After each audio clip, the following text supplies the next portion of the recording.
आदरणीय दर्शकवृन्द नमस्कार। AP talk टाइममा स्वागत छ। म निरज राज जोशी। निर्वाचनको मत परिणाम करिब समापनतर्फ छ। अब समानुपातिक तर्फ कुन दलले कति प्रतिनिधि सभामा र प्रदेश सभामा सांसदहरू पाउँछन् त्यसको हिसाब किताब गर्न मात्रै बाँकीको स्थिति देखिएको छ। करिब यो हप्ताभित्रमा त्यो विषय पनि टुङ्गोमा पुग्ने निर्वाचन आयोगले यसअघि जनाइसकेको छ। पछिल्लो समयमा र यो निर्वाचनले केही नयाँ राजनीतिक पार्टीहरूलाई सिनमा ल्याइदिएको छ।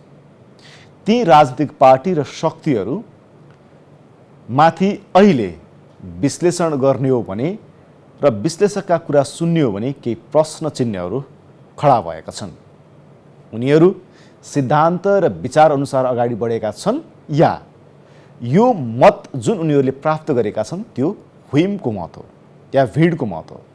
5 वर्षमा उनीहरूले कस्तो किसिमले आफूलाई संसदमा चाहे त्यो प्रतिनिधि सभामा होस् या प्रदेश सभामा उनीहरूले प्रस्तुति दिनेछन्। त्यसका आधारमा हामी त्यसपछि मूल्याङ्कन गर्नेछौँ।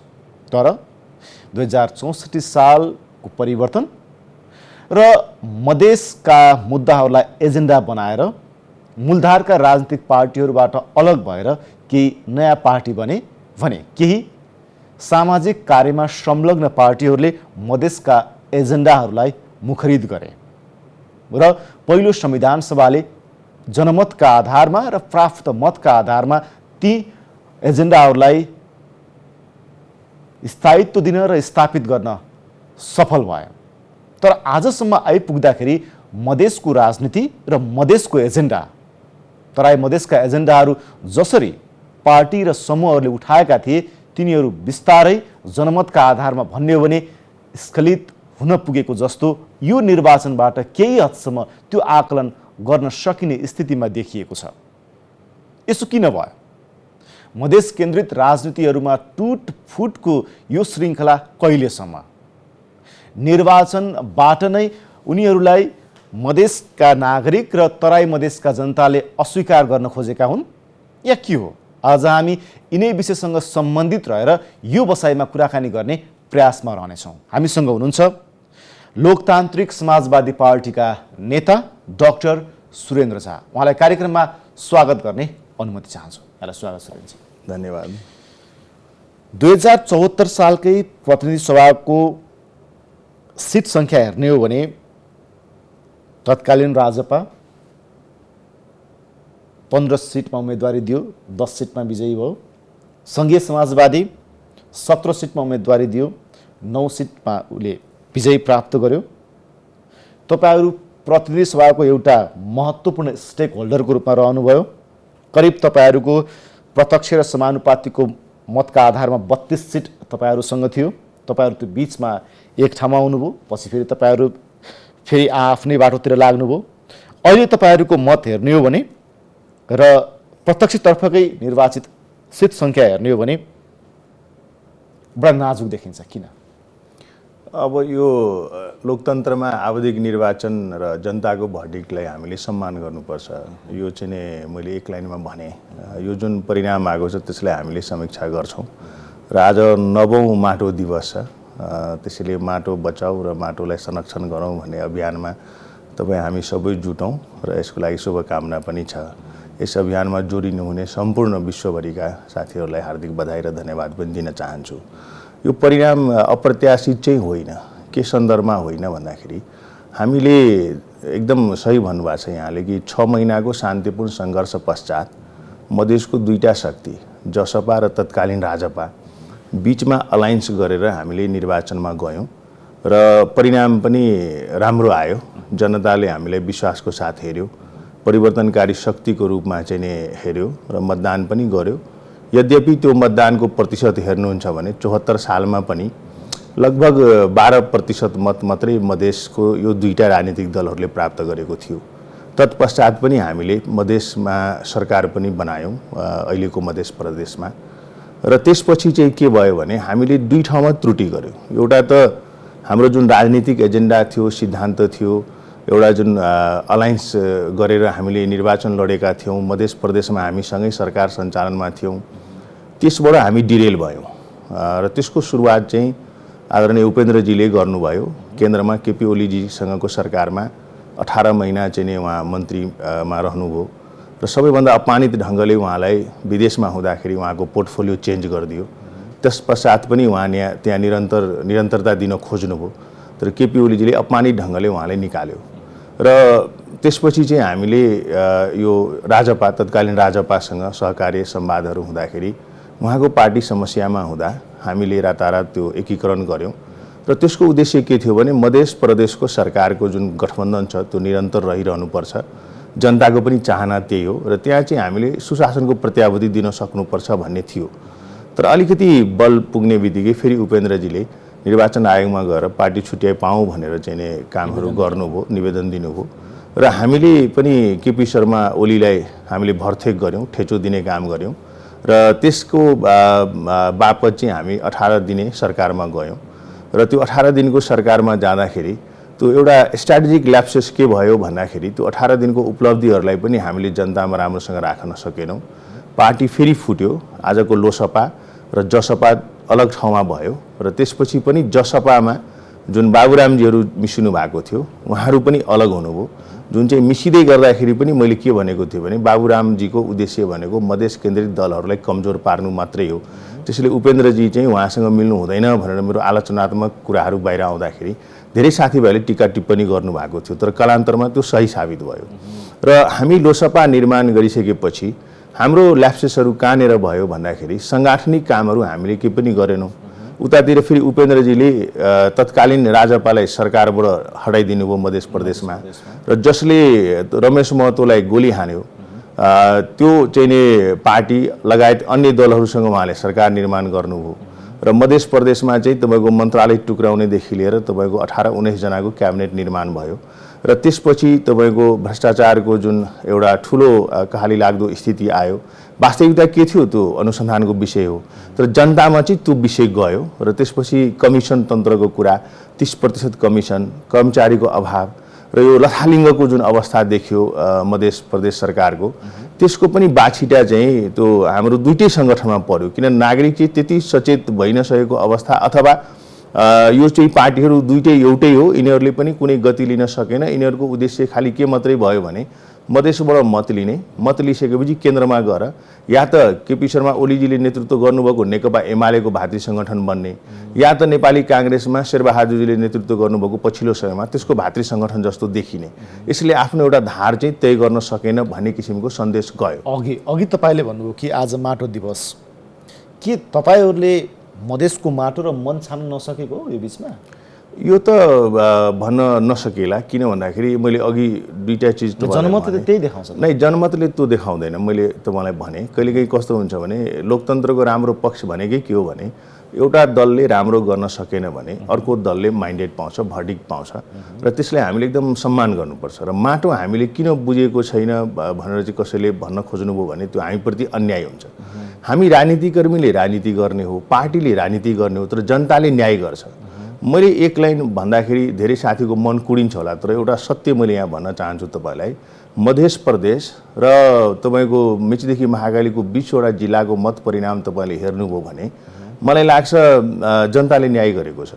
काहीँ न काहीँ समस्याग्रस्त व्यक्तिहरू, तपाईँको पार्टी तोडफोडमा लागेको व्यक्तिहरू, सिद्धान्तबाट चाहिँ नै भागेका व्यक्तिहरू, राष्ट्रको राजनीतिमा वर्षौँदेखि दोहन गरेर बसेका व्यक्तिहरू जसको एउटा मात्रै उद्देश्य छ द्रव्य कसरी कमाउने, यो पार्टीहरूलाई तोडफोड कसरी गर्ने, ती तमाम साथीहरू प्रदेश सरकारमा रहेको 80% मन्त्री बनाउँदा साथीहरू सबै पराजित हुनुभएको छ आजको स्थितिमा।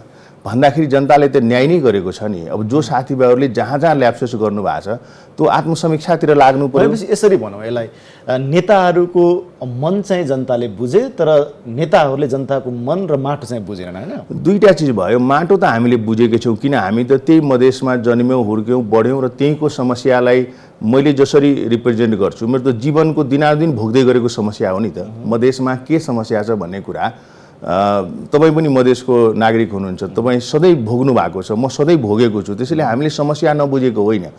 प्राविधिक रूपले लोकतान्त्रिक समाजवादी पार्टी नेपालको कुरा गर्दाखेरि मैले आफ्नो पार्टीको कुरा गर्दाखेरि हामीले प्राविधिक रूपले तयारी नै गरेनौँ। निर्वाचनलाई स्ट्राटेजिक रूपले लिनु पर्थ्यो र चुनावलाई हामीले उपयोग गरेर यसमा जनमत सिर्जना गर्न सक्नु पर्दथ्यो। त्यसको लागि त केही अवयवहरू छ नि, मिनिमम कामहरू छ नि, त्यो नै हामीले गर्न सकेनौँ। जस्तो मैले तपाईँलाई भनौँ, मध्य प्रदेश सरकारबाट हाम्रो पार्टीलाई जसपाले निकालिसकेपछि हाम्रो मध्य प्रदेशको कमिटी र त्यहाँ रहेका आदरणीय मान्य सांसद नेतृत्वजीहरूले त्यो मध्य प्रदेशको सरकारमा सडकमा हामीले कहिले आउन सकेनौँ, त्यो व्यथितिको विरुद्धमा हामीले कहिल्यै बोल्न सकेनौँ, त्यो भ्रष्टाचारको विरुद्धमा हामीले कहिल्यै बोल्न सकेनौँ। त्यो चुइरहेको चास्नी त देखिरहनु भएको थियो फेरि तपाईँहरूले, होइन हामी त्यसकारण तपाईँहरू आउन सक्नुभयो। हामी त्यसबाट टाढा थियौँ। मैले तपाईँलाई के भन्दैछु भने यदि त्यो पनि हो भने त त्यो अन्याय हो नि त।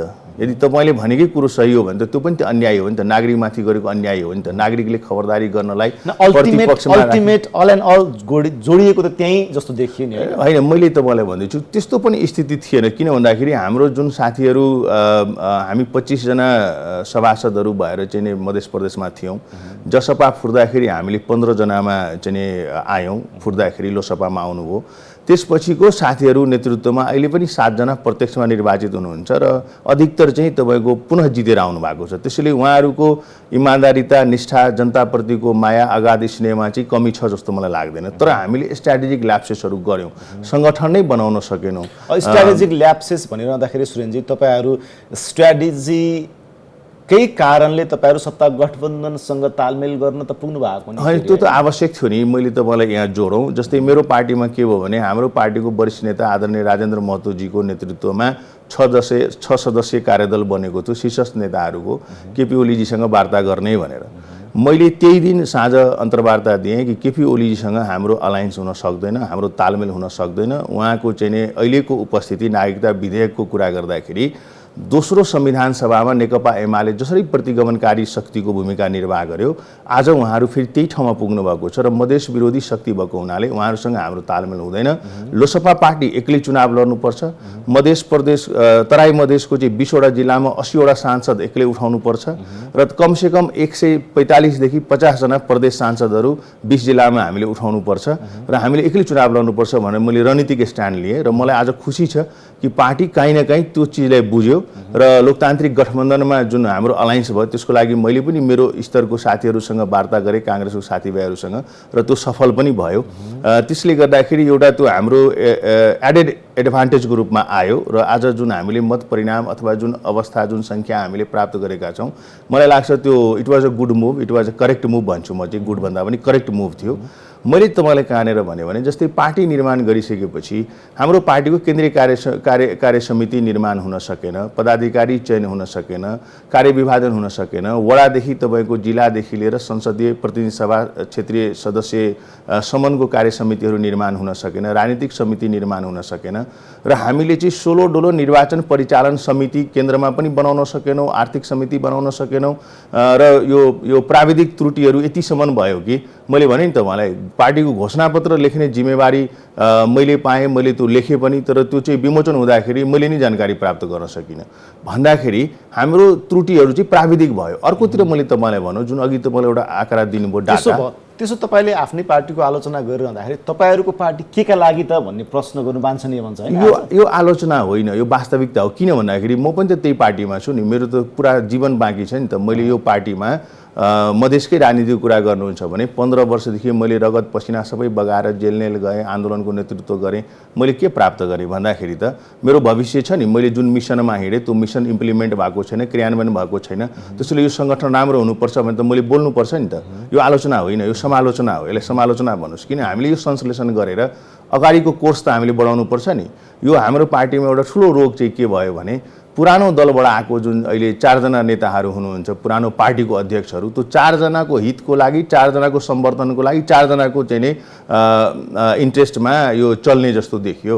अहिले पनि यो पार्टी 16 डोलो एक पार्टी हुन सकेन। लोकसभा एज एउटा चाहिँ नै होलसोल अर्गनाइजेसन चाहिँ हामीले खडा गर्न सकेनौँ, जसले गर्दाखेरि टग अफ वारको कारणले गर्दाखेरि हामीले काम गर्न सकेनौँ। जस्तै मैले तपाईँलाई भनौँ कि अहिले जुन तपाईँले भन्नुभयो नि 74मा चाहिँ हामी 16 सिटमा उम्मेदवारी दिने प्रत्यक्षमा, आज चाहिँ हामीले यो गत इलेक्सनमा चाहिँ हामी 8 सिटमा चित्त बुझाउनु पर्ने भन्दाखेरि आधा ठाउँ त हामीले त्यहीँ छोडिसक्यौँ। तपाईँको 25वटा सिटमा चाहिँ हामीले 28वटा सिटमा हामीले चाहिँ प्रदेशमा उम्मेदवारी दिएका थियौँ। आज हामीले 12 सिटमा चित्त बुझायौँ भन्दाखेरि त हामी छोड्दै गयौँ नि त, हामीले आफ्नो स्पेस छोड्दै गयौँ नि। अर्कोतिर त मैले भनौँ कि प्रदेश 1 को जनता, प्रदेश 7 को जनता, प्रदेश 5 को जनता हामीलाई मत दिन आतुर छ। हाम्रो सङ्गठन छ, त्यो पारिवारिक सदस्यहरूले पनि हामीलाई त्यो तपाईँको समानुपातिक मत दिन पाएन। किन भन्दाखेरि हामीले उम्मेदवारी नै दिएनौँ, हामीले बाक्सा नै राखेनौँ, हामीले मत दिनुहोस् भनेर कहीँ भनेनौँ।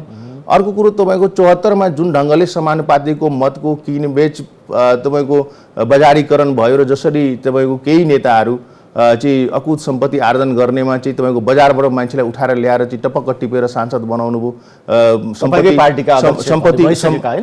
सम्पत्ति कुल्याउनु भयो। आज त्यसको परिणाम कस्तो आयो भने आज हामीले समानुपातिकमा जुन अनुहारहरू राख्यौँ त्यो अनुहारहरू त तपाईँको नागरिकमा गएर मलाई मत दिनुहोस्, मेरो पार्टीले जिताउनुहोस् भनेर चाहिँ नैतिक धरातल पनि खडा गर्न सकेन। र आज हाम्रो अवस्था के भने हामी राष्ट्रिय पार्टीबाट वञ्चित भयौँ, बन्नबाट वञ्चित भयौँ। त यो विषयलाई त तपाईँले उठाउनुपर्छ नि त, यो पार्टी कमिटीमा पनि उठाउनुपर्छ। यो एउटा तपाईँहरूलाई मत परिणामले तपाईँहरूलाई एउटा चेत खुला जस्तो स्थिति पनि देखियो होइन, यसलाई अन्यथा नलिने भने। साथै मधेसमा अहिले जनमत पार्टीको उभार देखियो, यसलाई तपाईँहरूले कसरी हेर्नु भएको छ? यो तपाईँहरूलाई च्यालेन्ज हो या तपाईँहरूको हिजोको भूतको कामको प्रतिफल हो या तपाईँका नेताहरूको व्यवहार आचरण, उहाँहरूले हिजो सत्तामा हुँदाखेरि खेलेको भूमिका, सत्ता बाहिर हुँदाखेरिको खेलेको भूमिका आदि इत्यादिको यो परिणाम हो के हो? यसलाई कसरी? यसमा धेरै कुरो जोडिएको छ, तपाईँको जियो पोलिटिकल चिजहरूले पनि यसमा असर गरेको छ। 3वटा दल चाहिँ नयाँ ढङ्गले आउनुभएको छ, रातारात आउनुभएको छ। एउटा हाम्रो स्वतन्त्र पार्टी, अर्को हाम्रो जनमत पार्टी र नागरिक उन्मुक्ति पार्टी। मैले एक लाइनमा भन्दाखेरि नागरिक उन्मुक्ति पार्टीको माननीय रेशमजी हाम्रै पार्टीको नेता हुनुहुन्थ्यो, हामीले निर्वाचनको टिकट लिएर उहाँलाई, अझ उहाँको मुद्दा पनि अहिलेसम्म हाम्रै पार्टीले लडिराखेको छ सर्वोच्चमा। तर दुर्भाग्य के भयो भने उहाँले आफ्नो श्रीमतीजीको उसमा चाहिँ पार्टी खोलेर अलग पार्टी निर्माण गर्नुभयो र आज 3वटा कि 4वटा मान्य सांसद जितेर उहाँले अगाडि बढिराख्नु सिक्नुभयो। मैले अनि सिकेको राम्रो छ, यसलाई मैले बधाई शुभकामना दिन्छु। तर मेरो प्रश्न कहाँ हो भने त्यो पार्टी आज 3वटा जिल्लामा खास गरिकन बाँकेबर्दिया, कञ्चनपुरमा, कैलाली कञ्चनपुरमा आज चाहिँ जुन ढङ्गले जनमत एउटा सिर्जना भएको छ, त्यो जनमत चाहिँ एक हिसाबले के छ भने थारूको छोरा हुँ म जेलमा छु, मेरो माथि अन्याय भयो, एउटा थारू तिमी छौ भने मलाई मत देऊ भनेर समानुपातिकमा माग्नुभयो र प्रत्यक्षमा पनि उहाँहरूले उम्मेदवारी दिनुभयो, 3 ठाउँमा प्रत्यक्षमा निर्वाचन जित्नुभयो। त्यो पार्टीको सोलोडोलो उद्देश्य छ रेशम चौधरी जेलबाट निस्किनुपर्छ। योभन्दा अर्को चिज चाहिँ उहाँहरूले कन्क्रिटली अहिलेसम्म पार्टीले त्यो रोडम्याप निर्माण गर्न सकिराखेको छैन र त्यो मत पनि हेर्दाखेरि विशुद्ध रूपमा चाहिँ एउटा थारू जातको मत चाहिँ त्यहाँ एकत्रित भएको देखिन्छ। यो स्वतन्त्र पार्टीको कुरा गर्दाखेरि यो पार्टीको जसको नाउँमा यो पार्टी छ, उहाँ तपाईँहरूकै पेसामा पत्रकारमा हुनुहुन्थ्यो रवि लामे छानेजी, उहाँ विवादित व्यक्ति हो। उहाँ चाहिँ अमेरिकामा फ्रड केसमा फ्रडुलेन्ट काम गरेर भागेको व्यक्ति हो, त्यहाँ सजाय पाएको व्यक्ति हो, नेपाली नागरिकता छोडिसकेको व्यक्ति हो, अर्को नागरिकता धारण गर्नुभएको छ। उहाँको धेरै चिजहरूमा प्रश्न उठेको छ। तर उहाँले चाहिँ यो जनताको बिचमा आउँदाखेरि मैले महसुस गरेको उहाँको राजनीतिक रोडम्याप राजनीतिक भाषामा चाहिँ यो गर्छु हाम्रो देशमा भनेर त्यस्तो कन्क्रिटली स्पेसिफिकली प्रिसाइजली पर्टिकुलरली खासै कुराहरू आएको छैन र जुन मत परिणाम पाएको छ त्यो अप्रत्याशित ढङ्गले पाउनु भएको छ। यद्यपि हामीले सम्मान गर्नुपर्छ जनताको भर्डिक्टलाई। तर मैले के देखेको छु भने उहाँहरूको सङ्गठनको कुरा गर्दाखेरि त उहाँहरूको सङ्गठन परिचयात्मक बैठकबाट सुरु गर्नुपर्ने हुन्छ। जो साथीभाइहरूले सांसद भएर आज जित्नु भएको छ, मान्य हुनुभएको छ, उहाँहरूले एकअर्का बिचमा चिया पनि खानुभएको छैन, भेटघाट पनि भएको छैन। अब परिचयात्मकबाट सुरु हुनु पर्यो, त्यसपछि सङ्गठनक एउटा आधार बन्छ, सङ्गठन बनाउने भन्ने स्थिति छ। त्यसपछि उहाँहरूले एउटा राजनीतिक रोडम्याप दिनुपर्छ नेपाली जनतालाई। एउटा सुशासनको कुराहरू चाहिँ उठाउनु भएको थियो बेला बेलामा, पत्रकार साथीहरूले तपाईँहरूले पनि उठाइराख्नु भएको छ। राजनीतिक दलमा पनि अवश्य मैले मेरै दलमा यो कुरा उठाइराख्छु। सो त्यस्तो एडभोकेसी गर्ने एउटा रविजी पनि हुनुहुन्थ्यो। तर जुन मत आएको छ त्यो मत त तपाईँको त्यसरी रातारात ओभरनाइट आउँदैन र त्यसपछि जुन राजनीतिक रूपले उहाँले जुन निर्वाचनको क्याम्पेन गर्नुभएको छ त्यो क्याम्पेनको सवालमा कुरा गर्दाखेरि उहाँले त्यो क्याम्पेनको स्रोत साधन म्यानेजमेन्ट कहाँबाट गर्नुभयो भने प्रश्न उठ्छ। त्यो पनि जनताले भोलिको दिनमा उहाँहरूसँग माग्छ।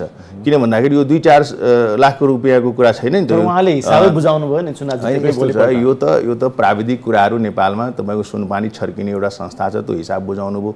तर जनतालाई त त्यो हिसाब दिनुभएको छैन नि। जनताले त्यो वाच गरिरहेको छैन। करोडौँ रुपियाँ कहाँबाट खर्च भयो, कसले त्यो फन्डिङ गर्यो, कसले त्यो म्यानेज गर्यो भन्ने प्रश्न उठेको छ। हेर्नुहोस्, र हामी उहाँको क्याम्पेनिङमा चाहिँ त्यो पैसा चाहिँ त्यो जुन हिसाब उहाँले बुझाउनु त्यो हिसाब चाहिँ मैले भने नि मिल्दैन, अमिल्दो हिसाब होइन। मैले भन्दैन, म 15 वर्षदेखि यहाँ मधेसको राजनीतिमा छु। नेपाली काङ्ग्रेससँग भन्नुहुन्छ भने 22-23 वर्षदेखि चुनावमा होमिने मान्छे हो म। 2056 सालदेखिको निर्वाचनमा जहिले पनि कुनै न कुनै लिड भूमिकामै हुन्छु। त खर्च हुँदाखेरि त देशभरि चाहिँ जुन क्याम्पेन भयो र उहाँले खर्चको जुन एउटा त्यो टेक्निकली केही दिनुभयो होला, त्यो आफ्नो विषय छ। तर अनसिन फन्ड त त्यहाँ देखिन्छ नि त। त्यो कहाँबाट आयो भने त जनताले त प्रश्न गर्छ नि। जो जनतालाई म सुशासन दिन्छु भनेर आउनु भएको छ, त्यही नागरिकले त भोलि गएर यो कहाँबाट आयो भने त प्रश्न गर्छ नि त। यो गर्ने समय आउँदैछ नि। स्थिति यस्तो छ सुरेनजी कि त्यो प्रश्न तपाईँले गर्नुभयो भनेपछि जनताले तपाईँलाई उल्टै मूर्ख बनाउने स्थिति छ आज। होइन, यस्तो छ, यो आक्रोशको मत दलीय व्यवस्थामा लोकतन्त्र भएन। दलीय व्यवस्थामा तपाईँको चाहिँ जुन विचार मिल्ने नमिल्ने बिचमा पनि तपाईँको गठबन्धन हुने, चुनावभन्दा पहिल्यै गठबन्धन गरिहाल्ने र त्यसपछि जनताले जबरजस्ती मत देऊ भन्ने कुरा चाहिँ यङ्गर जेनेरेसनको नागरिकले चित्त बुझाएको छैन। सामाजिक सञ्जालमा हुने नागरिकहरू खास गरिकन तपाईँको बिलो 35 इयर्सको जुन सिटिजन्स छ हाम्रो देशमा, उहाँहरूलाई यो कुरो चित्त बुझेको छैन। स्वतन्त्र पार्टीले पाएको मत त त्यही बिलो 35 अराउन्ड 35। मैले त्यसमा भन्दैछु, जहाँ जहाँ सहरीकरण भएको छ, काठमाडौँ, पोखरा, भरतपुर, योभन्दा धेरै ठाउँमा उहाँको आधार क्षेत्र छैन। तराई मधेसमा स्वतन्त्र पार्टीले अनुमोदन गरेको छैन। सो यो एज ग्रुपको साथीभाइहरूको महत्त्वाकांक्षा बढी हुन्छ। यो पछिल्लो जेनेरेसनको हो। उहाँहरू धेरै मिहिनेत गरेर चाहिँ हाइली क्वालिफाइड इन्स्टिट्युसनहरूबाट चाहिँ एडुकेसन प्राप्त गर्नुभएको छ। देशको अराजकता व्यथिति देख्दाखेरि यो हुनुपर्छ भनेर चाहिँ सामाजिक सञ्जालमा, ट्विटरमा, फेसबुकमा भनिएको साथीहरूको एउटा ठुलो जनमत उहाँले प्राप्त गर्नुभएको छ। मेरो प्रश्न यहाँनिर के छ भने त्यो साथीभाइले त भोलि सुशासनको सवालमा, फन्डको पारदर्शिताको सवालमा त प्रश्न गर्ने भयो नि त। प्रश्न गर्दाखेरि त उहाँले जस्टिफाई गर्न सक्नुपर्छ नि त। एक्साइटमेन्ट त 1 महिना 2 महिनालाई रहला, 5 महिनालाई रहला। त्यसपछि त रवि लामेछानेजी कम महत्त्वाकांक्षी व्यक्ति होइन नि। त्यो उहाँको आचरणबाटै थाहा हुन्छ नि। उहाँ त धेरै महत्त्वाकांक्षी मान्छे हुनुहुन्छ। त्यसैले अबको कोर्स उहाँले के लिनुहुन्छ? मेरो भनाइ अरू के पनि होइन। अबको कोर्स उहाँहरूले के लिनुहुन्छ, त्यसमा यो जनमतलाई जस्टिफाई गर्न सक्नुहुन्छ कि सक्नुहुन्न भने हेर्ने लायकको विषय हो। तेस्रो पार्टी जनमतको जहाँसम्म यहाँले सवाल गर्नुभयो, जनमत पार्टी त स्वतन्त्र देश बनाउँछु भनेर हिँडेको पार्टी हो नि त। देशमा चाहिँ तपाईँको पहाड र मधेसको बिचमा तपाईँको चाहिँ यो सांस्कृतिक सामाजिक एउटा ह्याट्रिडनेस क्रिएट गरेर प्रवचन दिने, किताब लेख्ने कामहरू पनि उहाँले गर्नुभएको हो नि त। अब हामीले हेर्नुपर्ने विषय के हो भने अब जनमत पार्टीको मान्य सांसदजीहरू प्रतिनिधि सभाको रोस्टममा गएर डेलिभरेसन दिँदाखेरि उहाँले यो संहिता ल्याउने महन्त ठाकुर उपेन्द्र यादव ठिक थियो भनेर भन्नुहुन्छ कि के भन्नुहुन्छ भने हेर्ने लायकको विषय हो। उहाँले यो समानुपातिक समावेशिताको लडाइँ लड्ने, यो विधेयक पास गराउने महन्त ठाकुर उपेन्द्र यादव ठिक थियो कि बेठिक हो, अब नयाँ कोर्स के हुन्छ भनेर चाहिँ उहाँले के बोल्नुहुन्छ रोस्टममा, त्यो हेर्ने लायकको विषय हो। मध्य प्रदेश सरकारको भित्र रहेर जुन उहाँको मान्य साथीहरू आउनुभएको छ, उहाँले त्यो डाँडु पुन्यु प्राप्त गर्दाखेरि उहाँले कसरी यसलाई यो जनमतलाई कसरी अगाडि लिएर जानुहुन्छ भन्ने हेर्ने लायकको विषय हो। हाम्रो लागि भन्नुहुन्छ भने त हामीले त दुईटा एजेन्डा त स्थापित गरेको हो नि त यो देशमा। संहिता हाम्रो कारणले गर्दाखेरि आएको हो, हामीले त्यसको नेतृत्व गऱ्यौँ। समावेशिताको लडाइँ हामीले लड्यौँ, त्यसलाई हामीले स्थापित गऱ्यौँ। आंशिकै भयो भने पनि आज लागू भएको छ। र देशलाई गणतन्त्रमा लिएर जाने आन्दोलन 62-63 को आन्दोलनदेखि जति परिवर्तनहरू भएको छ, संविधान लेख्नेदेखि यहाँसम्म तपाईँसँग बोल्दै गर्दाखेरि हाम्रो यो जसपा पार्टीको र लोसपा पार्टीको नेतृत्व पङ्क्ति त केन्द्रदेखि वडासम्मको योगदान छ नि त्यसमा। त्यसैले यो मत जुन आज जनमत पार्टीले प्राप्त गरेको छ, निश्चित रूपले केही मत चाहिँ हामीबाट चाहिँ यो आक्रोशमा हामीले जुन प्रदेश सरकारको व्यथिति थियो त्यसलाई हामीले व्यवस्थित गर्न नसकेको, हाम्रै पार्टीको जसपा र लोसपा पार्टीको 5000 भन्दा बढी नेता कार्यकर्ता त्यो प्रदेश सरकारबाट यसरी प्रताडित भयो कि तपाईँको 1.25 अरब रुपियाँको काम गर्यो, 3 वर्षसम्म त्यो बजेट दिएन, तपाईँको पैसा दिन सकेन र उपभोक्ता समितिबाट काम भएको थियो। सारा नेता कार्यकर्ता चाहिँ नि तपाईँको 3 रुपियाँ सैकडा 2 रुपियाँ सैकडाको हिसाबले चाहिँ तपाईँको पैसा तिर्नुपर्ने स्थिति आयो। अझै पनि केही फन्ड बाँकी छ। यो मुख्यमन्त्री लालबाबु राउतको असक्षमताको कारणले गर्दाखेरि उहाँकै मुख्यमन्त्री कार्यालय भित्र रहेको योजनाको पेमेन्ट हुन नसक्दाखेरि अहिले पनि मुद्दाहरू चलिराखेको छ। भन्दाखेरि त्यो 5000 युवा नेतृत्व जसले यो कामहरू गर्यो, पार्टी दुईटै पार्टीमा संलग्न थिए, त्यसका परिवारहरू चाहिँ के सोच्ने हो भोलि गएर यो हाम्रो दुईटै पार्टीले नेतृत्व गरेको सरकारको हकीकत देख्दाखेरि त्यसको आक्रोश पनि त काहीँ न काहीँ देखियो नि त्यहाँनिर। त्यसैले यो चिजहरूले चाहिँ अलिकति जनमत सिफ्ट भएको होला। तर मलाई के लाग्छ भने हामीलाई मत दिने नागरिक र हामीलाई चाहिँ नि जनमत दिने नागरिकहरूको मत सिफ्टको कुरा गर्नुहुन्छ भने नेकपा एमाले त्यहाँ गेन गरेको छ। नेकपा एमाले सिग्निफिकेन्टली गेन गरेको छ। 2टादेखि 3टा सांसद भएको पार्टीले आज 9वटा सांसद जितेको छ मध्य प्रदेशमा।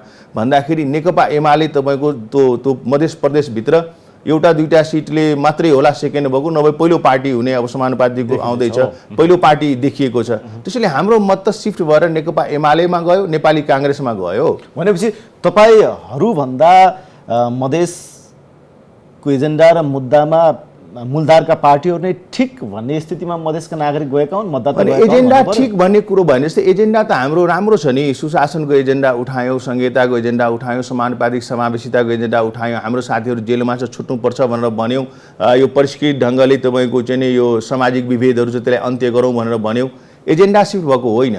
लोकतन्त्रमा तपाईँ मैले भने नि उम्मेदवारी नै नदिएपछि त मत त स्वाभाविक ढङ्गले जो छ त्यसैमा जाने हो। उम्मेदवारी मात्रै पनि होला, अर्को हिजो तपाईँहरूले गरेका गतिविधिहरू, सत्तासँग तपाईँहरूले गरेका बार्गेनिङहरू पनि त्यसको कारण। मैले भने एउटा चिजले हामीले चिर्न सकेनौँ, हाम्रो नेतृत्वले चिर्न सकेन। त्यो चिज के हो भने हामी यो क्षेत्रीय राजनीतिहरूको जुन डाइनामिक्स छ, केन्द्रीय राजनीतिको डाइनामिक्सलाई राम्रोसँग बुझाउन सकेनौँ। र हामीले के बुझाउन सकेनौँ भने हामी कसैको भातृ सङ्गठन होइन, चाहे त्यो नेकपा एमाले होस् अथवा नेपाली काङ्ग्रेस होस् भनेर सन्देश दिन सकेनौँ। तपाईँहरूलाई हेर्दाखेरि तपाईँहरू त कलेक्टिभ बार्गनर जस्तो कि सत्ताको लागि त्यस्तो मात्रै देखिनु भयो नि यो बिचमा। यस्तो छ, तपाईँ 2072 सालदेखि यता आएर भन्नुहुन्छ भने लोसपा पार्टी अधिकांश जो आज नेतृत्वमा हुनुहुन्छ, आज नाम न लोसपा नयाँ हो तर नेताहरू त पुरानै हुनुहुन्छ। हामी त 4 वर्षसम्म त 5 वर्ष त हामी सत्तैमा गएनौँ नि त। यो पनि नजिर हामीले स्थापित गरेको हो। र तपाईँले चाहिँ यो 64 सालको सरकार निर्माणको बेला सम्झिनुभयो भने पहिलो पार्टी थियो तराई मधेस लोकतान्त्रिक पार्टी, जुन प्रचण्डजीलाई समर्थन गरेर पनि सत्तामा गएन, क्याबिनेटमा गएको थिएन। सो केही नजिरहरू हामीले स्थापित नगरेको होइन, गर्न चाहिँ खोजेको हो।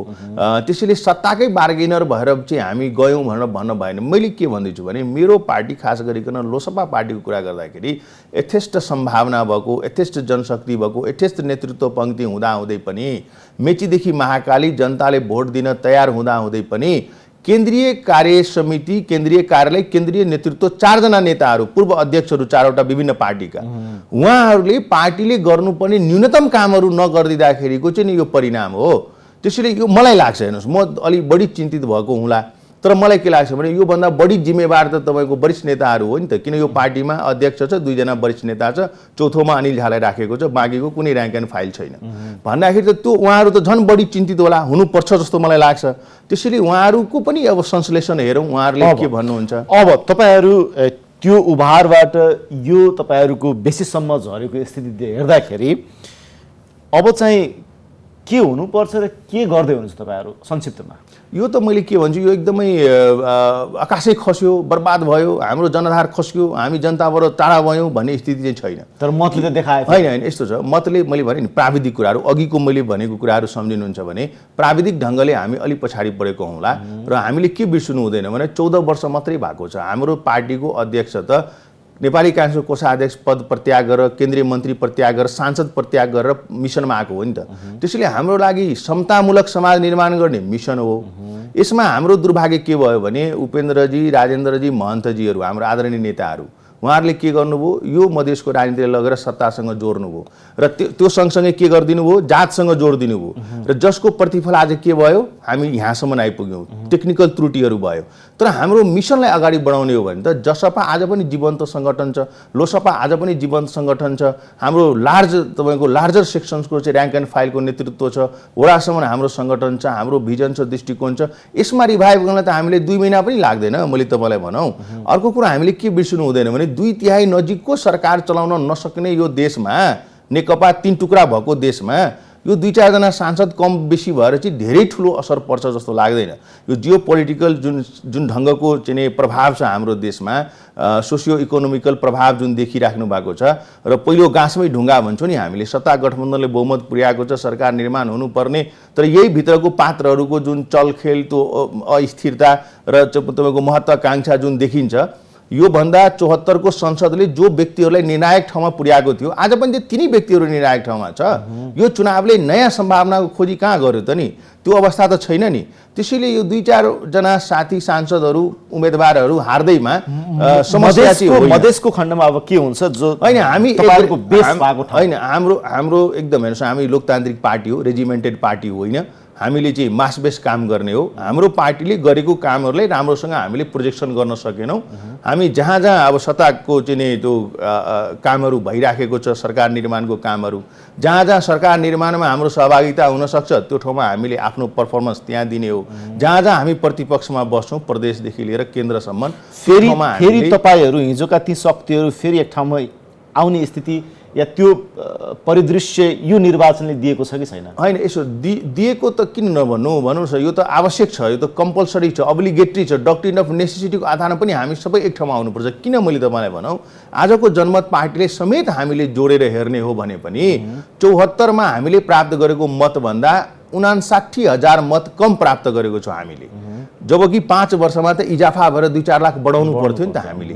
त्यसैले हामीले कम प्राप्त गरेको छौँ। त्यसैले मेरो भनाइ चाहिँ के हो भने, धेरै नेताहरू मैले सम्झेँ, मैले तपाईँसँग अन्तर्वार्ता दिँदाखेरि मैले राजपा निर्माणको बेलामा आदरणीय हृदय त्रिपाठीजीले हाम्रो पार्टी छोडेर जाँदाखेरि मैले भनेको थिएँ, हृदय त्रिपाठीजीले ब्लन्डर गर्दै हुनुहुन्थ्यो मैले भनेको थिएँ।